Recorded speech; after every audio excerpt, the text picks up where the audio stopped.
राजौरी पहुंचे भाजपा नेता ज्योत सिंह बिष्ट ने कहा कि 2024 का चुनाव भारतीय जनता पार्टी का है और इस बार 400 पार के नारे के साथ एक बार फिर प्रधानमंत्री नरेंद्र मोदी तीसरी बार देश के प्रधानमंत्री बनने जा रहे हैं। उन्होंने कहा कि भारतीय जनता पार्टी द्वारा चुनाव की अधिसूचना जारी होने से 2 महीने पहले ही अपने चुनाव प्रबंधन समिति बनाकर सभी कार्यकर्ताओं को चुनाव प्रक्रिया के लिए तैयार कर दिया था। वहीं कांग्रेस पार्टी द्वारा अभी तक अपने चुनाव प्रबंधन समिति तक नहीं बना पाई है। कांग्रेस के स्टार प्रचारकों की सूची भी अभी तय नहीं हो पाई है, जबकि भारतीय जनता पार्टी के स्टार प्रचारकों के साथ प्रधानमंत्री नरेंद्र मोदी ने रुद्रपुर में विशाल रैली संबोधित कर विजय रैली का आगाज कर दिया है। रैली के दौरान उन्होंने अपने पिछले 10 साल की सरकार की उपलब्धियों को गिनवाने का काम किया और उत्तराखंड में व्यक्तिगत लाभार्थियों का संख्या का उल्लेख करके लोगों को उनकी सरकार द्वारा विभिन्न जन कल्याणकारी योजनाओं से लोगों को मिल रहे लाभ के बारे में बताने का काम किया। उन्होंने कहा कि विपक्ष का जो आरोप सरकार और भाजपा पर लगा रही है, उन आरोपों में कोई सत्यता ही नहीं है। भाजपा अपने काम के दम पर 2024 के लोकसभा चुनाव में है और जनता को वो सभी कामों को गिनवा कर लोगों से वोट मांग रही है। उन्होंने कहा कि बीजेपी का लक्ष्य है कि उत्तराखंड की सभी लोकसभा सीटों को 5 लाख से अधिक वोटों से जीतेगी। उन्होंने कहा कि प्रदेश के मुख्यमंत्री पुष्कर सिंह धामी ने राज्य के अंदर यूसीसी लागू कर दिया है। वहीं धर्मांतरण, नकल विरोधी और दंगा विरोधी कानून बनाया गया है और ये सभी काम अपने आप में उदाहरण है। राज्य सरकार लगातार विकास की ओर अग्रसर है।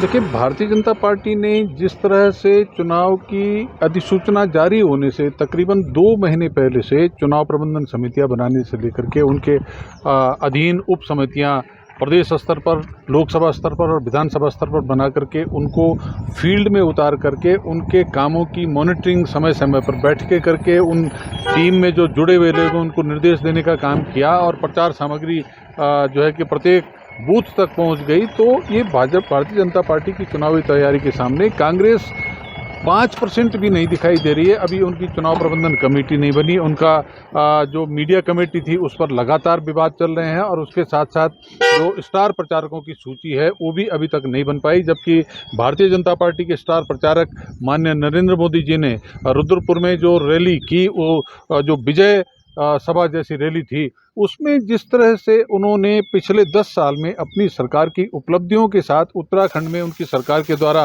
जो व्यक्तिगत लाभार्थी हैं उनकी संख्या का उल्लेख करके लोगों को ये बताने का काम किया कि जो लोग विपक्ष के रूप में हम पर आरोप लगा रहे हैं उनके आरोप में कोई दम नहीं है। हमने काम किया, हम अपने काम के दम पर वोट मांग रहे हैं और उसका परिणाम है कि हमारा लक्ष्य इस समय है कि 5 लाख से अधिक मतों से प्रत्येक लोकसभा क्षेत्र में जीत हासिल करना। मैं मोदी जी ने जो काम किए हैं, धामी जी ने जो काम किए हैं राज्य के अंदर, जिस तरह की उन्होंने जिजीविषा दिखाई है, जिस तरह से उन्होंने दम दिखाया है, तो उससे भी लोग बहुत प्रभावित हैं। राज्य के अंदर जो कानून धर्मांतरण को रोकने के लिए बनाया, जो नकल रोकने के लिए बनाया, जो दंगारोधी कानून बनाया, जो यहाँ पर सीए जो यूनिफॉर्म सिविल कोड का कानून बनाया, वो अपने आप में एक उदाहरण है। हमारा राज्य यूनिफॉर्म सिविल कोड कानून लागू करके देश में पहला राज्य बन गया है। मोदी जी ने धारा 370 खत्म करने के साथ जो राम मंदिर के निर्माण में उनका योगदान है वो कोई भुला नहीं सकता। और उसके बाद जिस तरह का वातावरण बना है सीए लागू करके, तो अब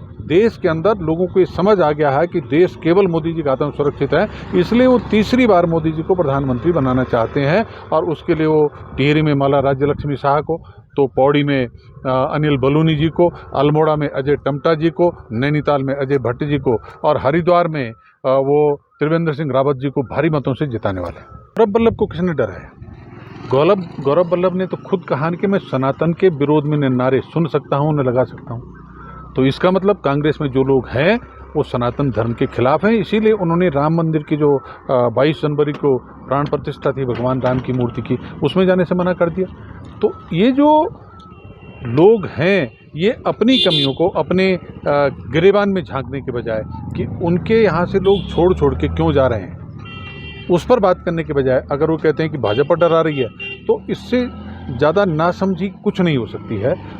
कांग्रेस के नेता, चाहे वो राष्ट्रीय स्तर पर हों चाहे परिवार स्तर पर हों, वो परिवारवाद से इतने ग्रस्त हो गए हैं कि वो अपने अपने परिवार के अलावा उनको दूसरा कोई दिखाई नहीं देता है, दूसरे के लिए वो जगह छोड़ नहीं रहे हैं। और जब दूसरे लोगों को दिखाई दे रहा है कि भाई सब कुछ इनका, इनके परिवार का, इनके परिवार के सदस्यों का, इनके नाते रिश्तेदारों का है, तो वो फिर कांग्रेस छोड़ करके भारतीय जनता पार्टी में अपने लिए जगह खोजने का काम कर रहे हैं।